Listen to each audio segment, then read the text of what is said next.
Which one has the worst bishop here? Or which one's the good one? Which one's good? White or black? So let me set that up.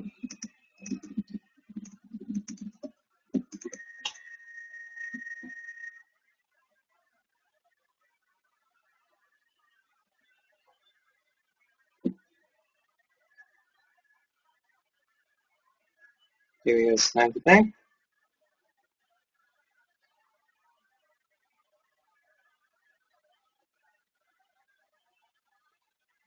Alright, so in this position, the best bishop, or the better bishop, is actually, it's tied.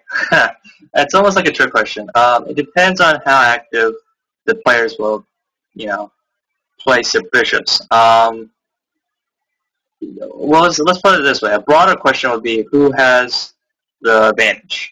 And the advantage is definitely Black's, because he has more space.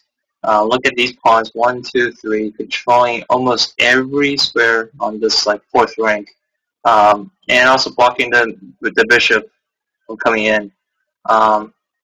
And so what White would like to play is to lock up the position and then find it, I guess, lock up the position with something like F4 and just lock up the position. I know I said lock the position like twice, but the whole point is White wants to lock up the position so that there's no pawn breakthroughs or anything, and then go for the draw with opposite color in game. But with the middle game, and with, I forgot to mention, I think I did, but this is black to move. And so one thing you want to try to do, sometimes, this move kind of intuitively makes sense in principle, and it's nothing really hard or difficult to see. It's just something new, like your eyes haven't really developed to see this. It's almost like seeing tactics, where you see a pattern over and over again. It's almost like this. You'll see the similar thing almost twice in this episode, I guess, for Bishop in the middle game. Here, what do you guys think Black should play to get the best play? Well, the most natural-looking move is Bishop A6, which is true because we're attacking the rook, gaining tempo. We're developing the bishop to an active square. However, we have to play towards our advantage. Right now, our advantage is where? The king side. Even though our king pawns are all advanced, our king protection are pretty much, White's pieces are not even developed. Same thing here. So it's a very close position, and it's really difficult to actually, sack, and mate, as Bobby Fischer would say, onto Black's pawns, like on G4 or G5 or F5. It's very difficult to sack. And so, let's say if Black were to try to play on the center by pushing his pawn, well, we can simply blockade it with Queen D4 or Queen D3. And also, if we play on the queen side, though, D4, and just everything's locked up. So it is really difficult for Black to try to get something going. And even right now, it's even the opposite color bishop. So, both of them could be attacking. And, one doesn't have to play the defense role. Both of them could be attacking. So in this position, the best move here is actually F4. And the idea is you're preventing White, from playing F4 himself to block up the position, to lock it up, like I've been mentioning. And so, with this move, you're restricting this bishop from axis. So, like Bishop E3, Bishop D4, you're restricting that bishop from going to this square. And this, the bishop obviously wants to go to D4 to protect his weak pawns. And this is definitely a better square. But unfortunately, because he played F4 by Black's move, F4, it prevents the bishop from going to E3 then to D4. So with this prevention, now the bishop can only go to d2. The question is he really any good on d4? The bishop on d4? Well, it's a lot more active than the bishop on c1, for example.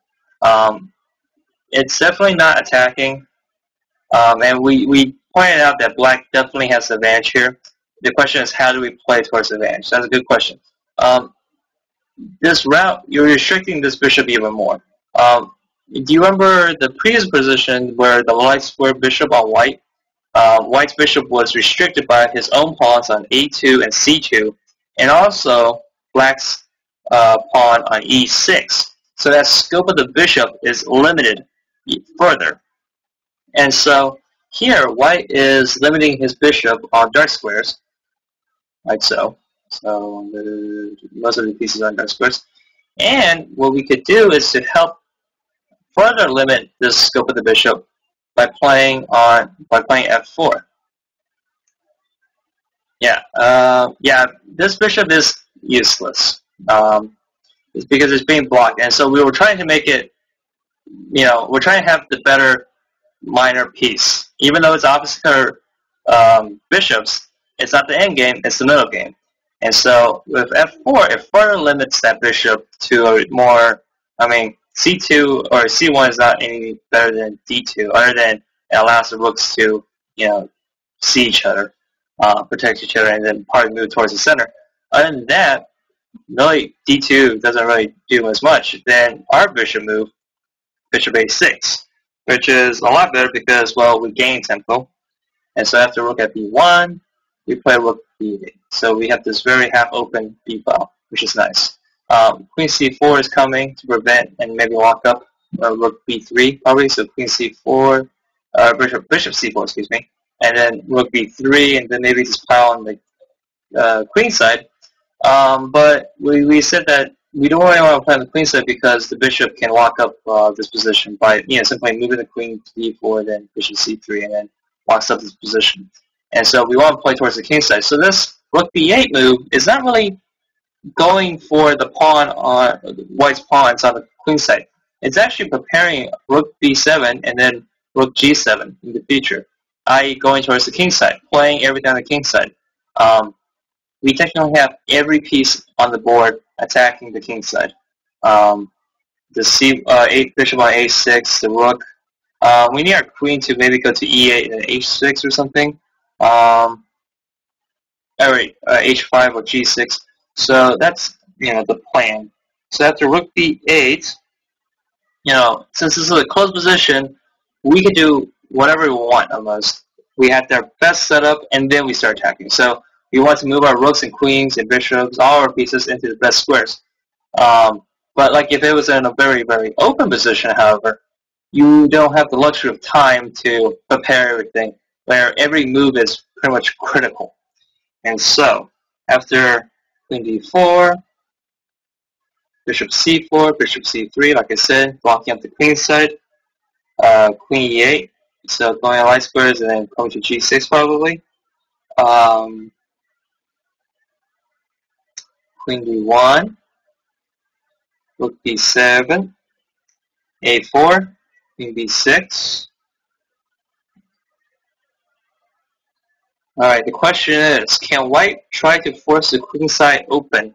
By force, I don't think so. Because look at this square, especially on b3. How can he even try to open up on b3?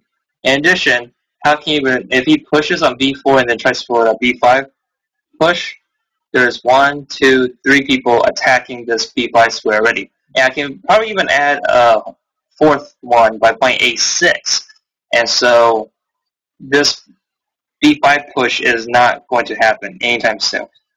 And so probably does not work at all, and probably is a waste of time. Black is more focused towards attacking the king. And so back here, probably not. Still probably not. A6 probably locks up the position. So, well, good question. Good question. Year-end in the chat is asked that question. So good question. All right. So yeah, feel free to ask questions. I'm just going on my pace, and if I see a question, I'll try to answer it the best I can. So Alright, so after Queen G6, Rook A3, G4, so it's restricting the position even more. Bishop D4, so he's fine, black instead of taking, white instead of taking 1-2 moves, he's taking 1-2-3 moves. So one more move, we gained one move there, so that's 2 moves that black gained on white. So after Bishop D4, Rook G7. So we're actually, let me flip the board so you guys kind of see how scary the position is. Now you kind of see that white's attack is a little bit more faster than, a queenside bust. So, look at this. You got 1, 2, 3, 4 pieces attacking. So definitely a very unpleasant position for white to actually face. And so after rook to g7, f3. So the idea of f3 is just to stop any other pawn pushes. And so basically, what it hopes is I take, queen takes, and then this queen is actually locking up all the position and defending everything almost. And so this should be, white can actually hold this. However, black played a very strong move and played h5. And so this looming threat of saying, oh, we have, we can always take g takes f3. Sometimes the threat is better, more powerful than the execution. So right now, my threat of taking the pawn on f3, it will always be there, unless he does it for me. In which case, after I take back with h takes g4, f takes g4, h takes g4, I can do rook f5, rook lift, and probably play on the h file. This open h file is all mine. And also, these pawns look menacing. I don't think he can do like a king run. So definitely looks grim right now for for white, excuse me. So after f3, h5, rook c3, rook f5. And so we're just basically bringing the rook lift to g5. So, really simple stuff. And so rook to g5 is coming up.